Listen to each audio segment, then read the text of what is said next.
Doctor પર બળાત્કાર ગુજારી કરાયેલી ઘાતકી હત્યાના વિરોધમાં હડતાલ પર ઉતરેલા સિવિલ અને સ્મીમેરના ડોક્ટરોની 5મા દિવસે પણ હડતાલ યથાવત।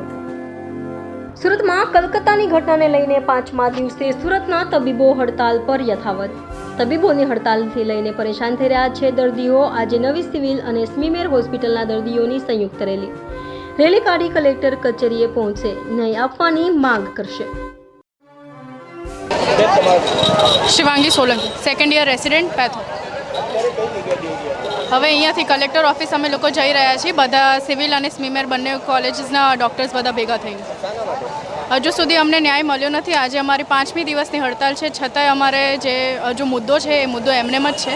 એટલે અમારી ગવર્મેન્ટને બધા લોકોને અપીલ છે કે અમારું વાત સાંભળવામાં આવે અને પ્રોપર ન્યાય મળે। હું doctor Krishna Parekh, R2 senior second year resident છું, પેથોલોજી। અત્યારે અમે અહીંયાથી કલેક્ટર ઓફિસ તરફ જઈ રહ્યા છે। કલેક્ટર ઓફિસ અમને જસ્ટિસ જોઈએ છે।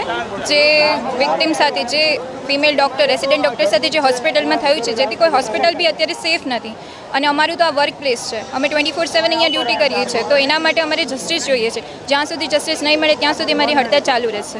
મેડિસિન ડિપાર્ટમેન્ટમાં 3જા વર્ષમાં રેસિડેન્સી શિફ્ટ કરી રહ્યો છું। આજે કઈ જગ્યા પરથી રેલી સ્વરૂપે આવ્યા કલેક્ટર કચેરી સુરત?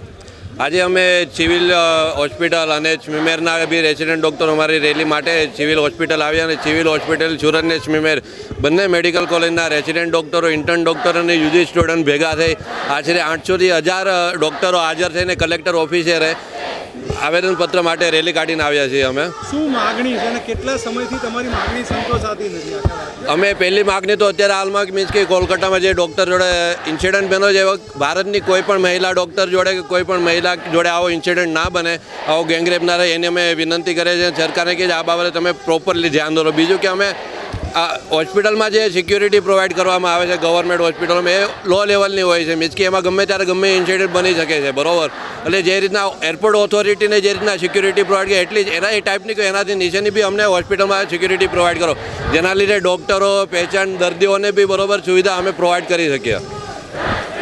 આ જે ઘટનાને બહુ સમય થઈ ગયો છે, હજુ સુધી ન્યાય નથી મળ્યો, કઈ જગ્યા પર કાચું દેખાઈ રહ્યું છે? અમે હજુ બી અમને કાચું તો હવે લો એની રીતના કામ કરે છે। કોર્ટ, સુપ્રીમ કોર્ટમાં આજે હિયરિંગ ચાલુ જ છે। અત્યારે અમે પીએમઓને બી વિનંતી કરીએ છીએ, હોમ મિનિસ્ટરને, હેલ્થ મિનિસ્ટરને અને જાહેર જનતાને બી વિનંતી કરીએ તમે આ બાબતે અવેરનેસ લાવો ને મેક્સિમમ પબ્લિક સપોર્ટ મળે અમને બધા જ લોકોને તમારા પોતાના માટે। તેના માટે બધાને રિક્વેસ્ટ છે કે આ બાબતે તમે તમારું યોગ્ય ધ્યાન દોરો, નિવેદન આપો। અત્યારે આજે 800થી 1000 ડૉક્ટરો હાજર છે હાલમાં।